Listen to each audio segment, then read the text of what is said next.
Macbeth is the story of the criminal ambition of a man and his wife. Stirred by the prophecy of evil spirits, the three witches, Macbeth and Lady Macbeth determined to gain the crown and the throne of Scotland. Only one thing stands in their way. King Duncan, Scotland's rightful ruler, a good and noble man, still lives.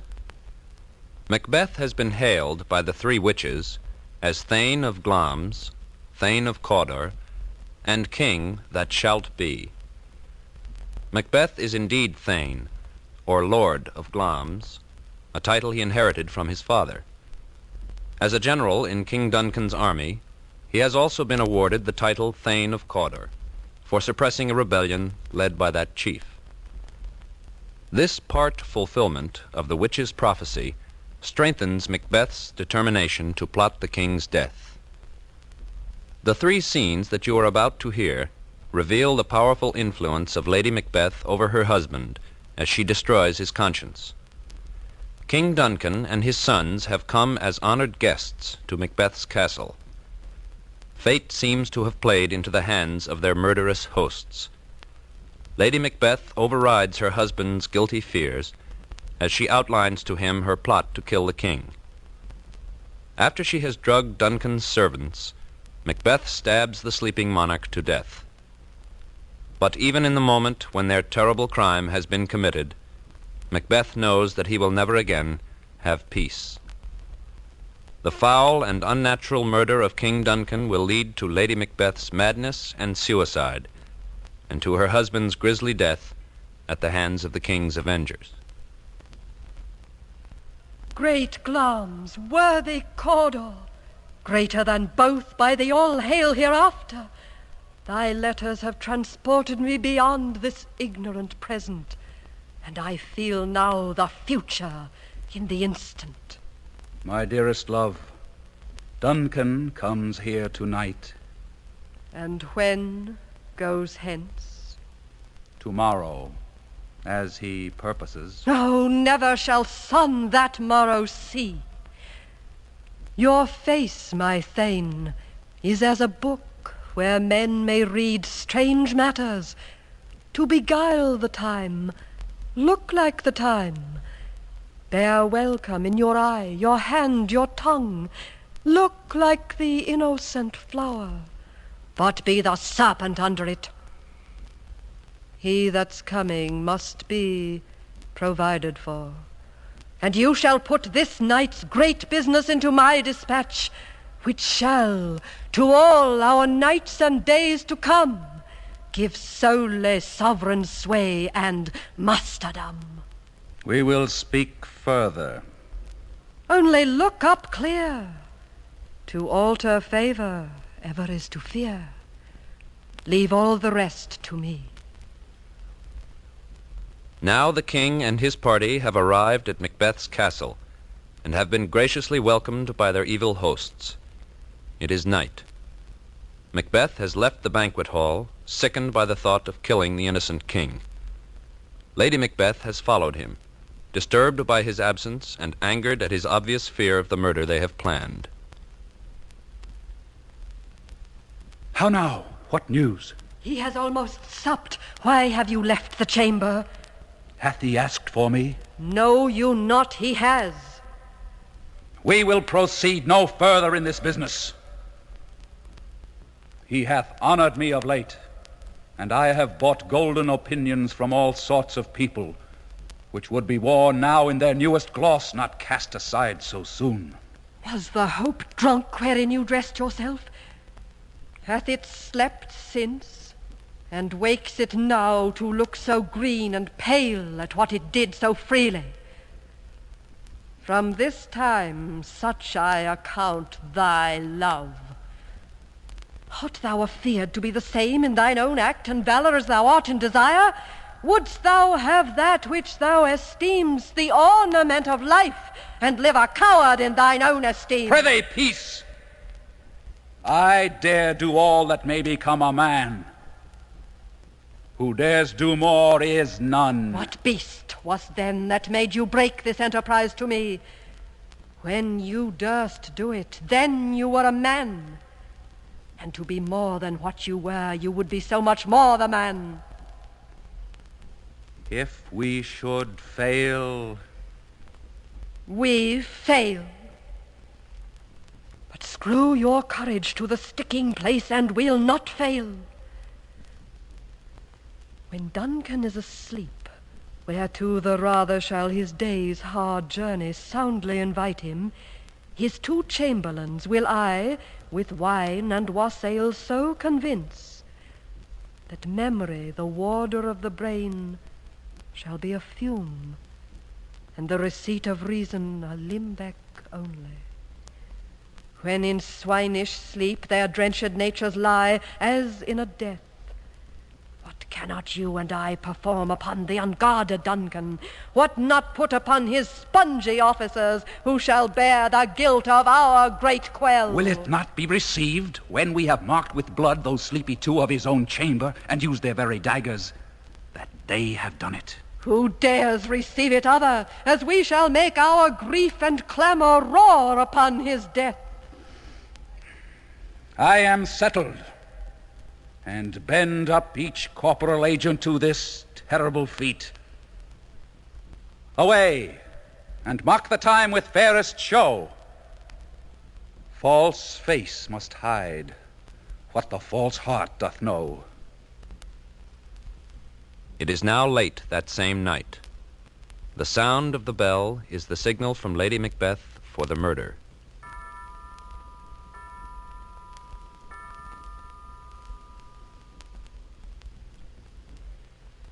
I go, and it is done.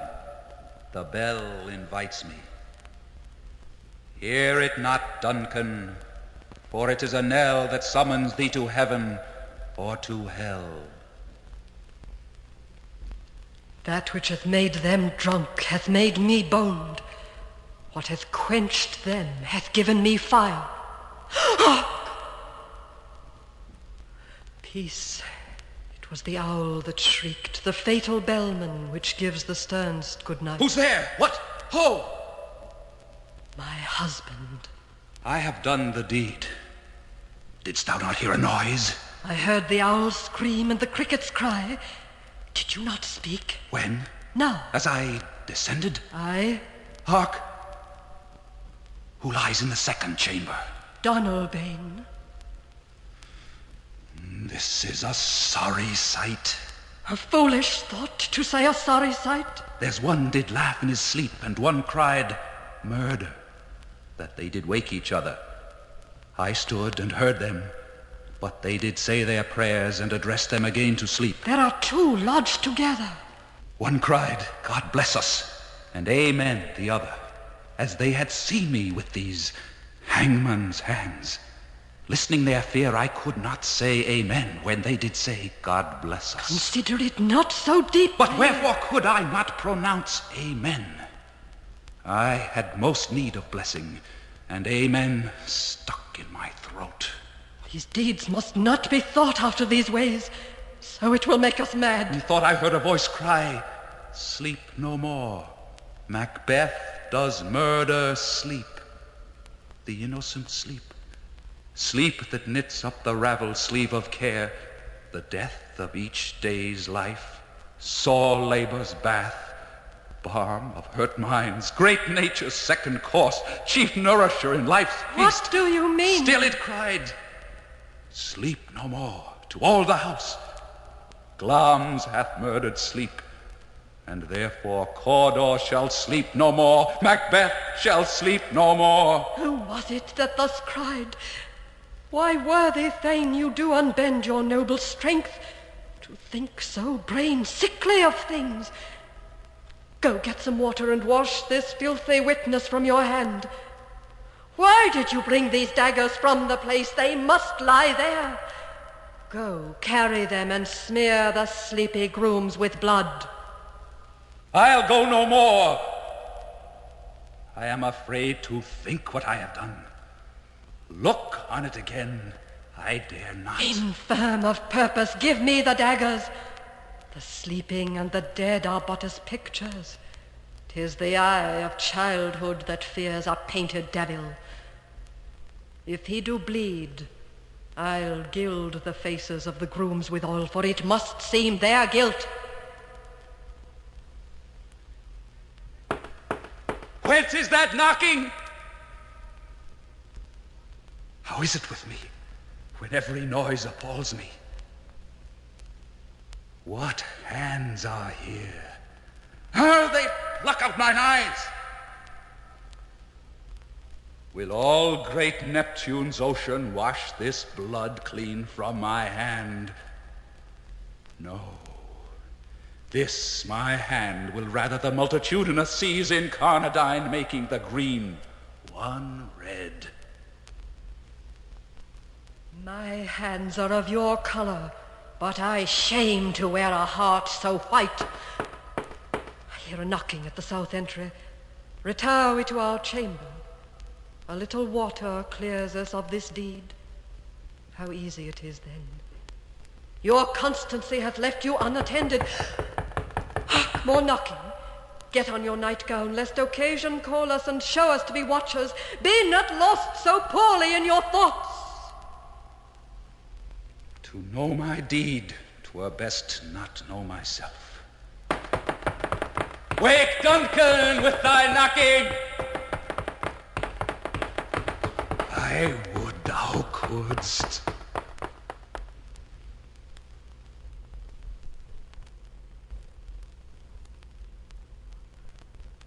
In contrast to the dramatic themes of ghosts, revenge, and violent death in Hamlet, there are quiet and sometimes highly comic moments in Shakespeare's great story of the melancholy young prince. Here, Polonius, father to Laertes and Ophelia, is giving some last-minute advice to his son before he sails to France.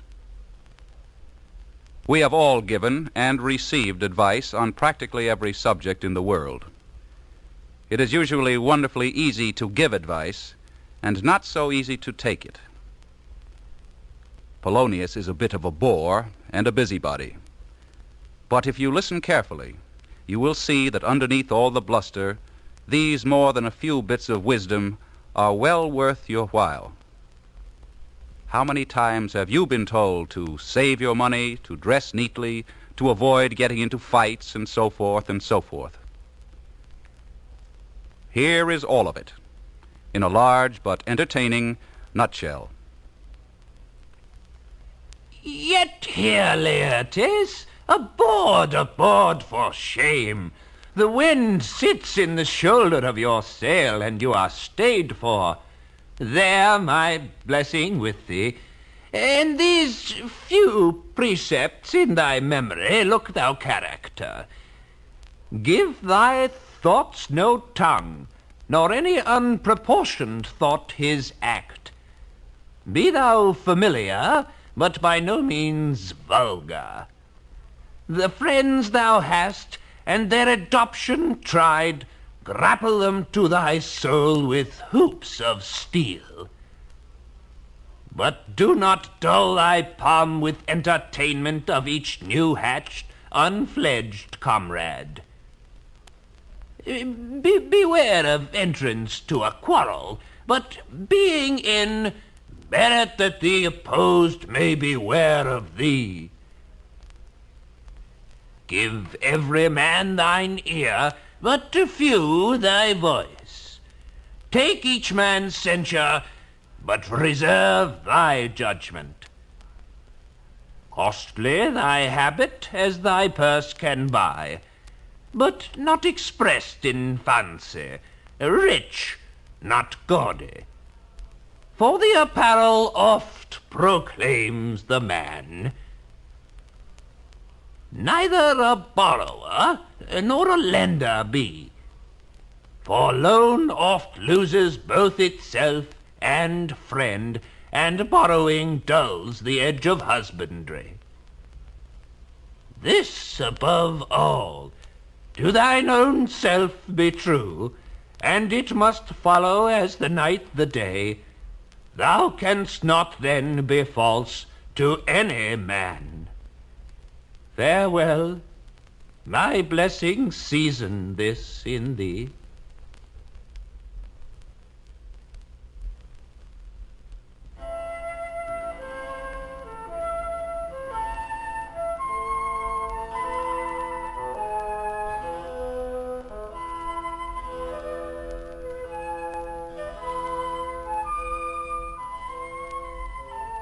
The tragic love story of Romeo and Juliet begins against a background of violent quarrels and fighting in the streets of Verona, which marks still another outbreak of the ancient feud between the city's two leading families, the Montagues and the Capulets.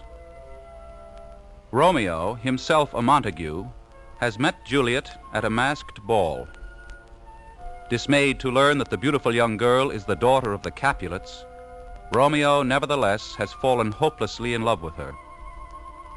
Later that same night, Romeo comes secretly to the Capulets' garden, where he overhears Juliet's despairing confession of her love for him, her family's most hated enemy.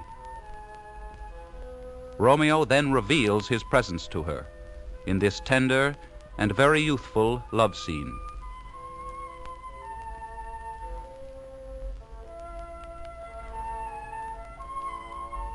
Ay me. She speaks.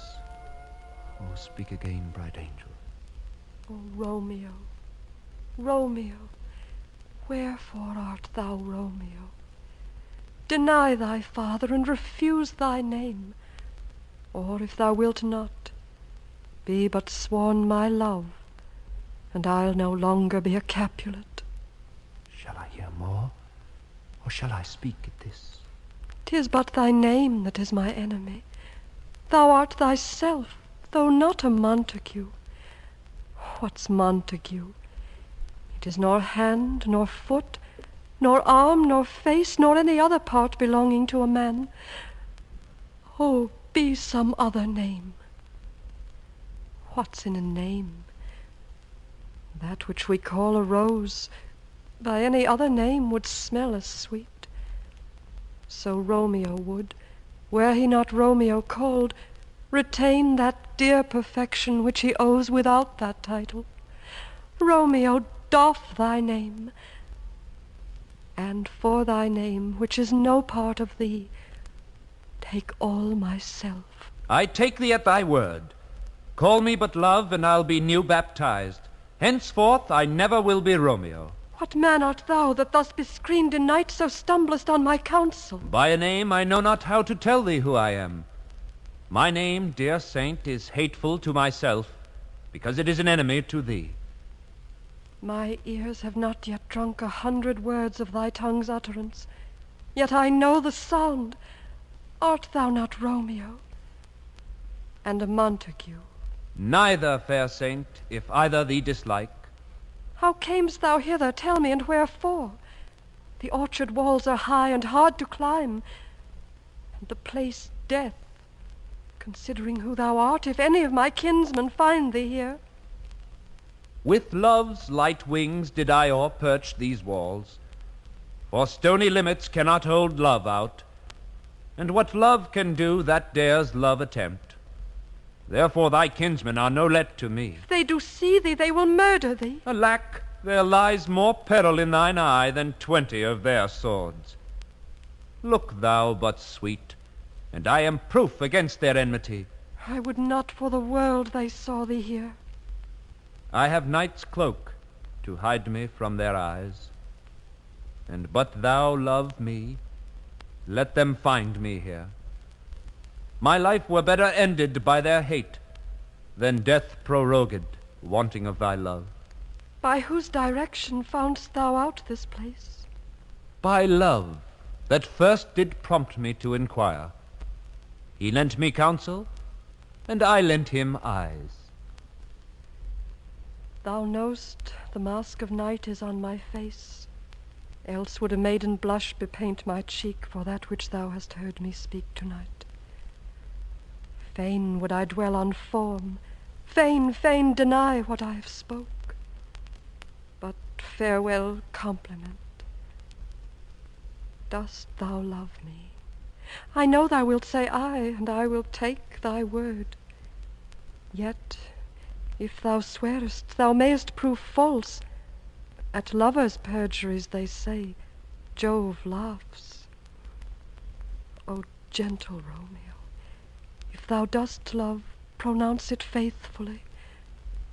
Or, if thou think'st I am too quickly won, I'll frown and be perverse, and say thee nay.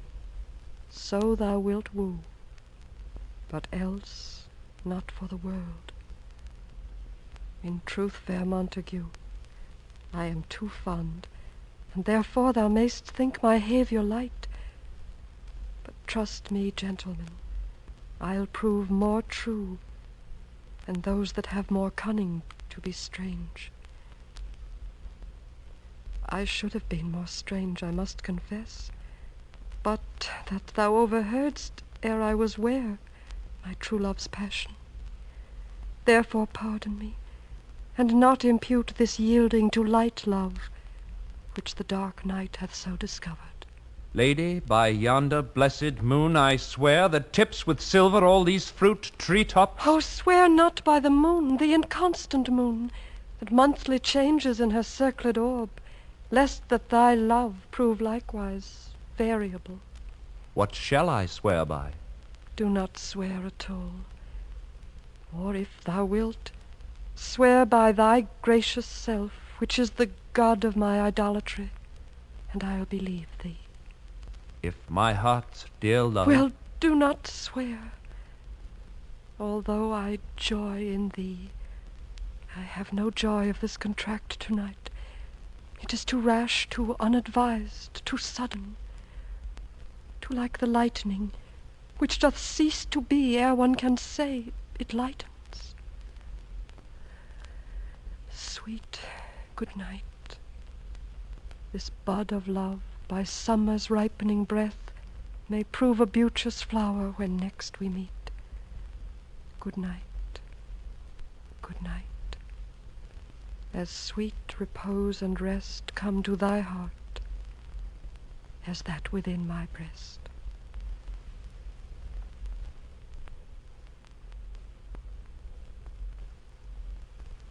After the blood and violence of Macbeth, we turn for our closing scene to one of Shakespeare's gentle heroines, the wise and lovely Portia in The Merchant of Venice. In this scene, Portia is attempting to save the life of Antonio, the merchant, from the evil designs of Shylock, a moneylender. Shylock, because he hates Antonio for an ancient grudge he bears him, has jestingly persuaded him to sign a cruel and unusual bond in return for lending him money. The bond states that if Antonio cannot repay the money within a certain length of time, Shylock is to have a pound of the merchant's flesh. At the trial, in which Shylock is demanding this awful price from Antonio, who has been unable to meet the bond, Portia begs him to be merciful. Shylock is scornful.